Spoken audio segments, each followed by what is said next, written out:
Le chrétien et les injustices. Proverbe 24, 18 à 20.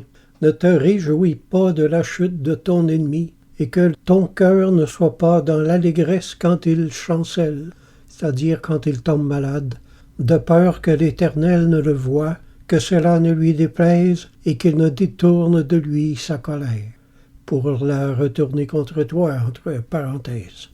Il y a toujours un rapport d'égalité entre la justice et l'injustice, parce que Dieu est juste.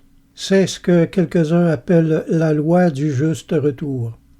L'injustice, là, c'est comme un boomerang. Vous savez, le truc courbé là, qui revient casser la figure de celui qui le lance. Quand on parle d'injustice, évidemment, on pense immédiatement à toutes celles qu'on a subies. Mais il y a une autre sorte d'injustice, celle que nous avons commise envers les autres. Ecclésiaste, chapitre 7, versets 21 et 22. Ne fais donc pas attention à toutes les paroles qu'on dit, de peur que tu n'entendes ton serviteur te maudire, car ton cœur a senti bien des fois que tu as toi-même maudit les autres. La différence entre un croyant vivant et un croyant mort, c'est qu'en entendant le mot injustice, le croyant mort, le croyant rétrograde de cœur, pense uniquement à celle qu'on lui a faite et nie en avoir jamais commise envers les autres. Tandis que le croyant vivant en Christ pense à celle qu'il a faite aux autres en premier, et il en est triste. Cessons de faire des fixations maladives sur les injustices qu'on a reçues. Il est si triste de voir des croyants tellement atteints par l'amertume des injustices qu'ils en développent pratiquement une maladie mentale.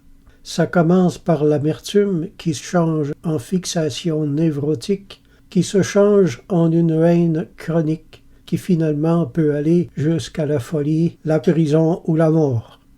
Maintenant, si je parle de ça, c'est parce que je l'ai vécu. Je l'ai vécu jusqu'au bout, ce cheminement-là.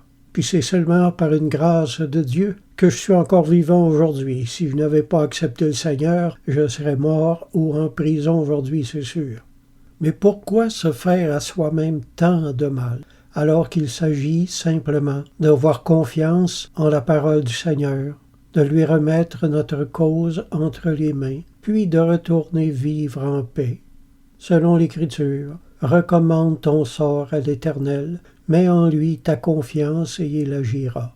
Il fera paraître ta justice comme la lumière, et ton droit comme le soleil à son midi. Garde le silence devant l'Éternel, et espère en lui. Ne t'irrite pas contre celui qui réussit dans ses voies, contre l'homme qui vient à bout de ses mauvais desseins.